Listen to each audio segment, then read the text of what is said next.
And the higher and higher you start going up these ladders or whatever you want to call it in society, you realize there's not many people like me here. Life's a short and precious thing, sweet like honey, and it sure can sting, sure can sting. Thank you for joining us for this edition of the She Dreams in Color video series. I'm joined today by Nicole Hawthorne, the co-founder, and we're going to talk about that a little bit later, of Jayla's Heirlooms. We are talking with Nicole about her occupation and her obstacle. Nicole, we just jump right in to occupation. So tell me about your occupation. Okay.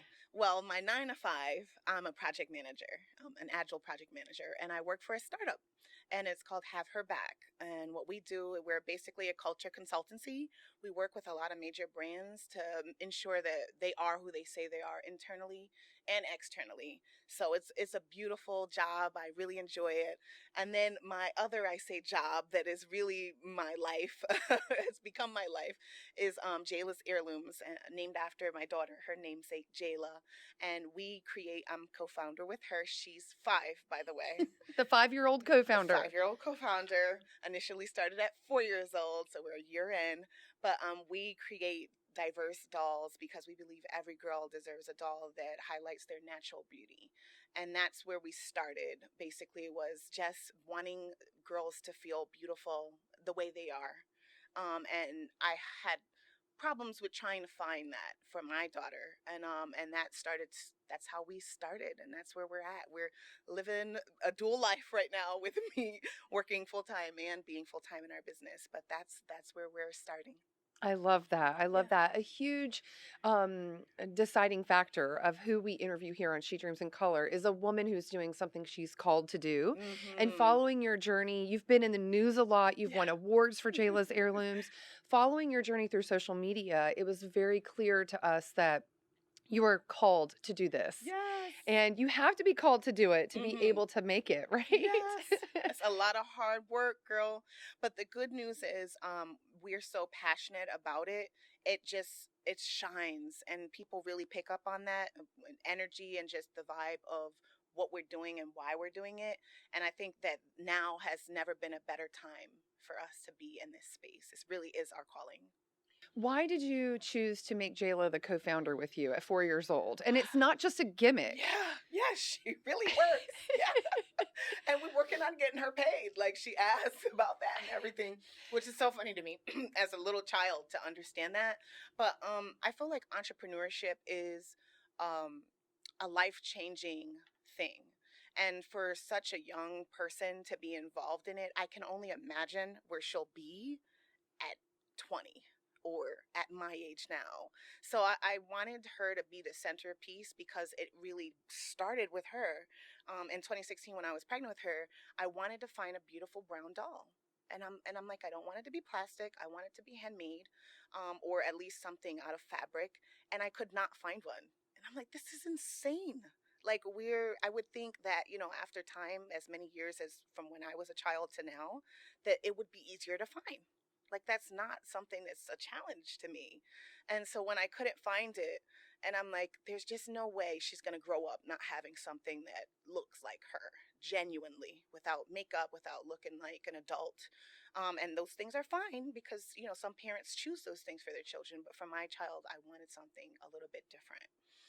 So then I started working on with women artisans around the world, which is my calling to support other women. And I was like, these dolls, let's make them brown. They're currently white, but brown beauty is real too. I think they'd look amazing. And they're like, you're right. I should make them brown. So they started to make them brown, and from Paris and London and South Africa and all these really cool countries. And then that's how her collection started. And everyone was like, oh my goodness, what in the world? Where are you getting this stuff from? And I'm like, it's for Jayla. It has to be for her. She needs to see this. And that was why I was like, she has to be involved, because she's like, Mom, they're beautiful. They're brown like me. Like, they look like me, or they have my hair or my features. And I'm like, that's why you are going to be in the middle of this, because you are the reason, we started. That is beautiful. It is. And it goes beyond representation that has barely broken the barrier. Right. So as a white woman, until I had to find a doll that matched a non-white child, Mm-hmm. I was completely unaware at the lack of opportunities Yeah. in dolls. Wouldn't It's know. just You wouldn't know. you don't know Yeah. unless you look for it. Right. And then when you are looking for something, I used to always think, when you go to the keychain kiosk and you Oh spin it yeah. around and you see your name, how Mm-hmm. special that feels. Mm-hmm. That's what it feels like when you see a doll You that got looks it. like You the got it. person who is going to own that That's doll. right. And so when I saw your company, I thought, you're not just doing a black doll, a white doll, a Hispanic looking doll. Right. You're doing dolls that run the whole range of Yeah. hair textures and skin colors Yeah. as we show up as in the world, right? Yeah, for sure. And I'm actually Afro Latina. My mother's Puerto Rican and my father's African American. So I never really grew up having something that I related to because I'm like, well, okay, the doll's black, but my mom's Latina, So I have mixed things that I would like to see in certain aspects, right? And so when I didn't see that, I was like, huh. You don't realize it until you're older because you're a kid, right? And you just want to play. And that's when I was like, for Jayla, I just want her experience to be more authentic and genuine of who she is because her background's diverse. And a lot of people's backgrounds are diverse. So that's why being able to offer a variety of skin tones and textures and backgrounds and growing that, product line out, hopefully in 2022, now we'll be able to do even more, is a big deal. It's really the foundation of who we are, because we want people to see that the world's really more than black and white. It's color. It's been so diverse forever, and people should be able to feel like they have things they relate to for sure.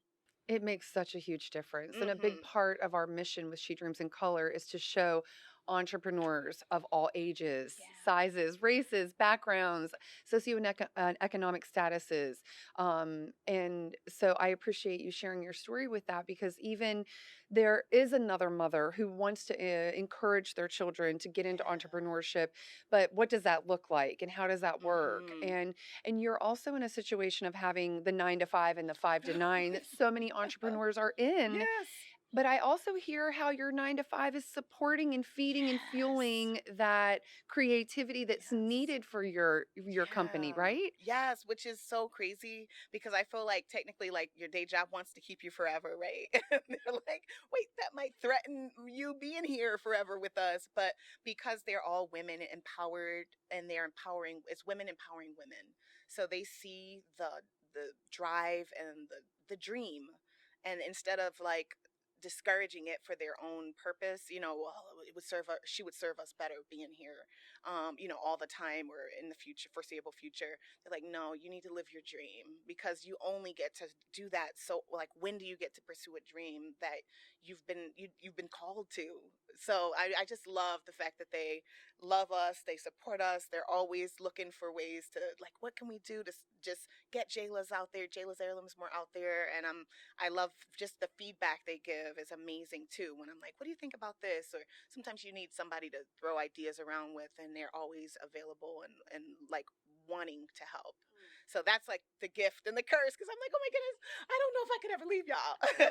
Right. 'Cause you have a full-time job. You have a full-time job. I You have a know. daughter, a husband, and you're And pregnant. a baby coming. Yeah. So I'm like, okay, And a dog. And a dog. I'm like, something's gonna have to give eventually. But for now, we're super women. Moms are super women. So But we try also, to do it. you just said you have a great network. You have a great Yes, support Yeah, network. And sure. it's really important that we lean on any Absolutely. support that we have Yeah. when we have that. And this would not work if your full-time day That's right. job was not supportive right. or encouraging of your calling, which is Yeah. really, really beautiful. Yeah. What made you decide to start Jayla's Heirlooms, or did it just come incrementally? It did. I think because of my agile project management background, I iterate on everything. So when friends and family started to ask, where are you getting these dolls? Can we get some? You need to sell them. I was like, okay, good feedback, good feedback.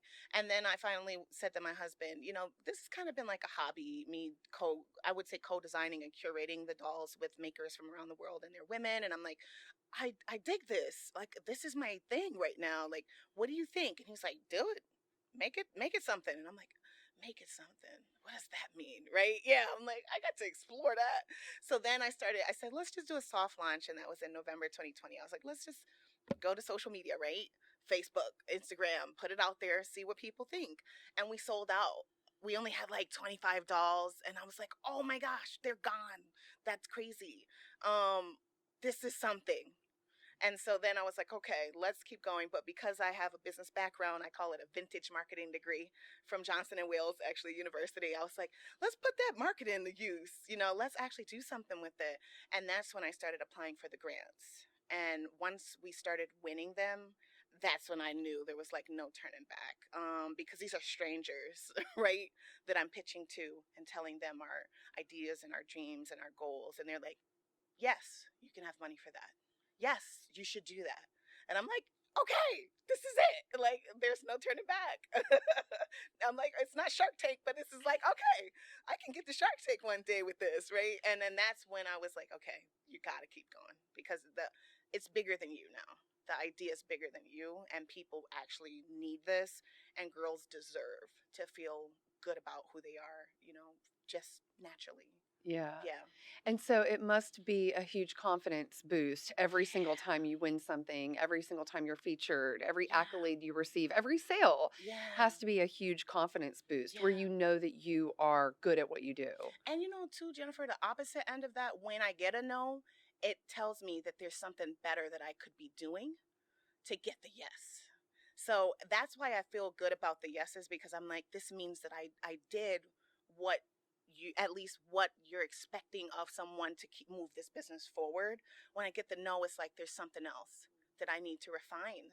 And that's just as good as the yes, because then you make me go harder. So when I come back, I'm like, nope, I covered all those bases of things that you said to refine or to make clearer or better.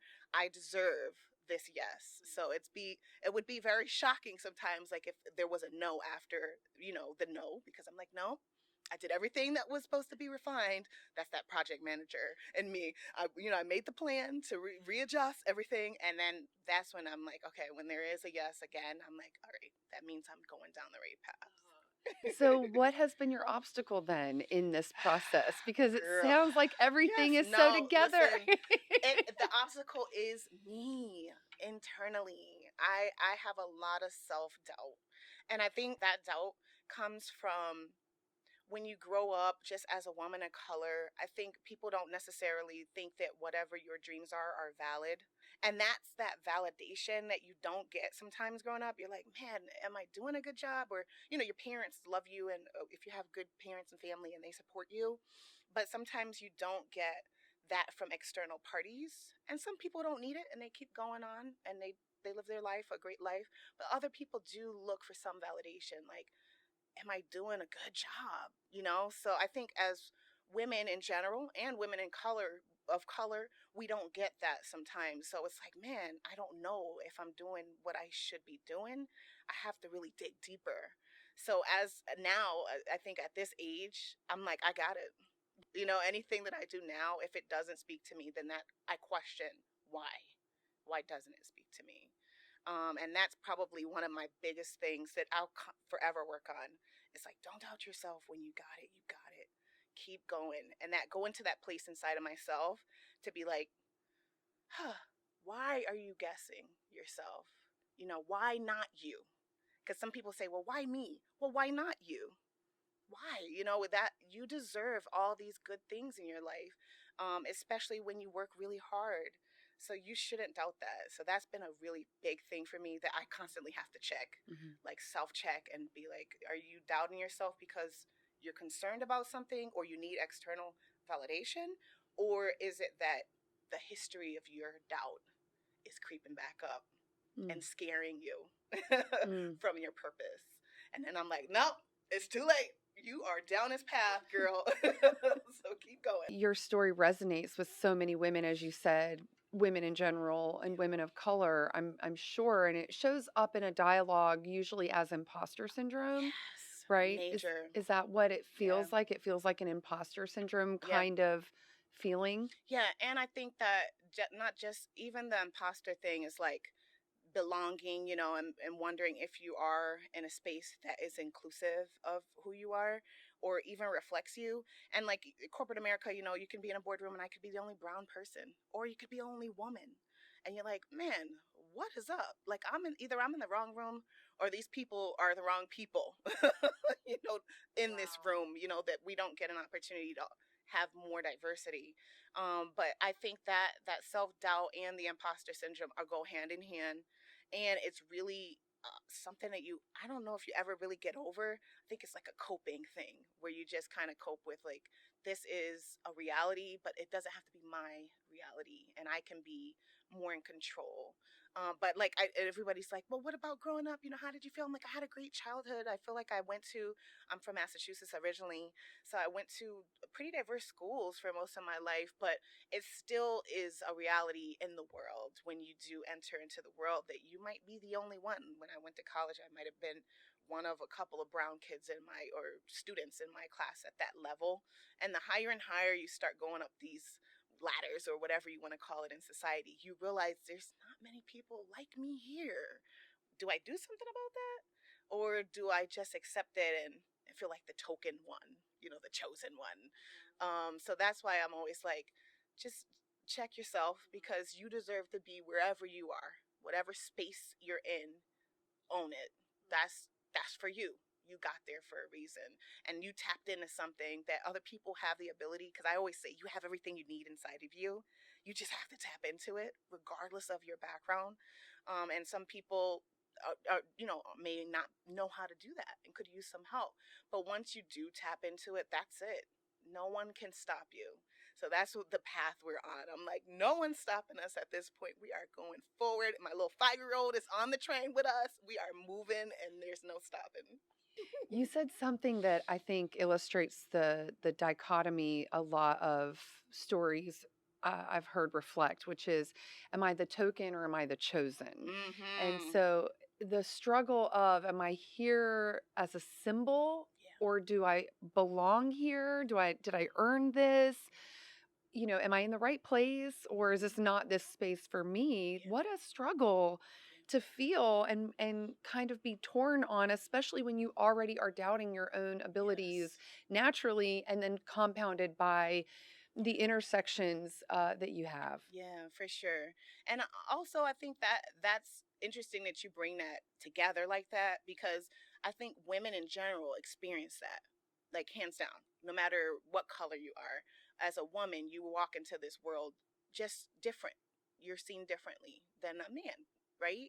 So when you add other layers on there of being of color, or multiracial, of diverse background, from wherever you are, it makes things even more challenging, but not where you can't get past that barrier, because that's when the best ideas happen, when we're like, enough. And I think that is really what is at the root of us starting this, my 5-year-old and myself, our company. It's enough. There's tons of dolls. There's probably thousands of dolls out there. There's no reason why one shouldn't look like you, or at least feel more genuine to who you are. And so that's, I think, when the most beauty comes out of, like, the rose and the concrete. It's like, okay, I've had enough. Now I have to be the change I want to see. It takes people to take that initiative for others to be like, you're right. This is not the way it should be. Here goes some money to change it, or here goes some funding and things to support you to make waves that should have happened a long time ago. Mm-hmm. There are even more underrepresented groups than African American and Hispanics. Like, I cannot find an Asian doll. Yeah. Or a Middle Eastern, or like we talked about different countries, and or Indian. Mm-hmm. I want my daughter to be exposed to all cultures, not just the culture that would represent her. Mm-hmm. So then my heart hurts for them, because I'm like, man, the challenge that I can't find, you can't find anything like even more so. Mm-hmm. But I think it's also really beautiful that when we're called to do something, you answer the call, which is why it's beautiful you're sharing your story, your struggle, the challenges, the wins, because you could inspire another person to take their category of the world that needs to have representation. That's right. And it makes me even think, like, even if, for the reasons that I'm doing this, with my daughter, is to represent us, someone else might say, hey, what about me? And I say, I didn't think about, your child has a prosthetic leg, or they'll say, my daughter has Down syndrome. Do you have anything that might represent her? And I'm like, Oh oh my goodness, I didn't think about, like, of course I gosh. would Yeah. love to create that. So that's why our goal too in the future is for parents to be able to create the doll based on their child's needs and, how they want them to feel represented. Yeah. That's so I know we get beautiful. so many people that say like, well, what about this? And I'm like, oh my goodness, you're so right. Like, how do we make that happen? You need to feel represented too, or your child needs to know that they are out there, like somebody else can represent them. Oh, Yeah. and the heirloom name in the company is so Yeah. beautiful because it evokes this handed down legacy Yeah. doll Yeah. that becomes a part of your family. It's not Yeah. just a doll, it's a symbol of someone in your family that Yeah. you can hand down for generations. Yeah. And I always used to say, I wish I had like my mom's doll or my grandmother's, something, a piece of them from when they were smaller to kind of cherish and potentially give to my daughter. My mom gave me a couple of old Barbies that she saved, and I was like, Mom, I don't want these Barbies. That's But not sentimental. They she had a could, lot of wear, yeah, but she it's could not buy a sentimental. new Barbie. This doesn't even look right. And she's like, well, I thought I wanted to The give you hair's something. all cut. Yeah, it's just all messed up. I'm like, Mom, no, we do not want that. And she's like, oh, well, I just thought. But it's so funny because it's the thought, right? You want someone to have something that you cherished, you did cherish at Yes. some point in time. And I find too in different cultures, sometimes we don't have things that make it down generations and generations. You'd have something that you invested in or that was high quality, you might care for it differently so that it does last. Oh. Yeah. If you have an idea and you have a good way to prove that it can happen, you can make it happen. So do it. Just do it. So that's why I was like, okay, this is my sixth or seventh startup that I'm with. And besides my consulting, me and Jayla are going to do this. I don't know where it's going to go, but we are going to do it because I've seen people do it and be successful. So it's like, why can't we do it? So that was our transition, at least into being like, we're going to do our own thing. We are going to start a startup with a 5-year-old, pregnant, husband, dog, family. We're just gonna do this thing, and it's been an amazing journey. Amazing 1 year. I just could not have imagined this a year ago, that we'd be in this place in 1 year. It's so crazy. And it's really just inspiring to know all the women that you have been able to bring into the business Yeah. through the production aspect of it and empower them to have some ownership in this bigger thing than they are. Yeah. In addition to the families and the children who are using your dolls and loving your dolls. Yeah. So for the business part, you said empowering and lifting women was a That's big right. part of it. What did you do to make sure that happened with Jayla's heirlooms? Yeah, so when we started, like I said, that soft launch, I only used women, and they were in all these countries that I felt that could be represented, or should be represented, and different cultural backgrounds and things like that. So what's amazing right now is we're actually starting our own workshop. We have in the Philippines and we have one in Peru, where it's women run and hopefully women owned if we can make it happen together, jointly. And they have other women in the community that they hire and they support. They work from home. They get to sew from home so that they can be with their families, and that was huge because I feel like sometimes only certain people or privileges are extended, but now with our environment, almost anyone should be able to work from home unless you need to be in a physical location. So that was one of my biggest things, was like, the women need flexibility and they need to be able to work that's best for them and their family.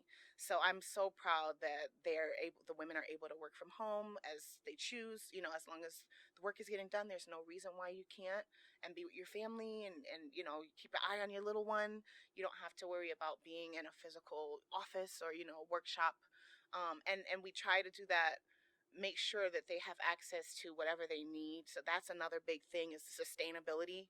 How are we able to be sustainable so that as we grow intentionally, and we hire more people that align with our mission, which is, to have women in uplifted positions, and to hopefully have partial ownership or some type of shares. We're working on that too legally to see how that would work in the company so they're fully vested. It's a much different vibe, when you say I own a part of something. So, you know, at the end of the day, I need to have something, a legacy that I can have for my daughter, my new daughter, you know, just in general that makes sense and is something that I can pass on. So you want to build something. Yeah. So you just got to figure out what it is. Yeah. Well, Nicole, I cannot wait for like 10, 15, 20 years down the road when some woman is on stage and she has her little Jayla's heirloom doll that inspired her to be the next new thing that we never saw anybody do before. So it's going to happen. That legacy is spreading all across all these children who have dolls. So I'm very appreciative of you being here today. And I know this is going to resonate with so many women watching. So thank you. Thank you. I'm honored, actually. I really appreciate everything that you do. You're amazing. And I'm so glad to be a part of your story. So thank you. Oh, God. Thank you. Thank you. Thank you.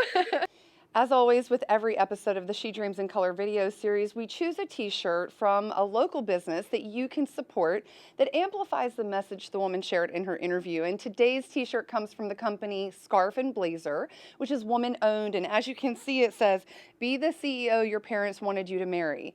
I thought it was just beautiful how Nicole talked about making her 5-year-old daughter a CEO and how she talked about in her own journey seeing her father as an entrepreneur and knowing that her own self could grow up one day and be the CEO of her own company.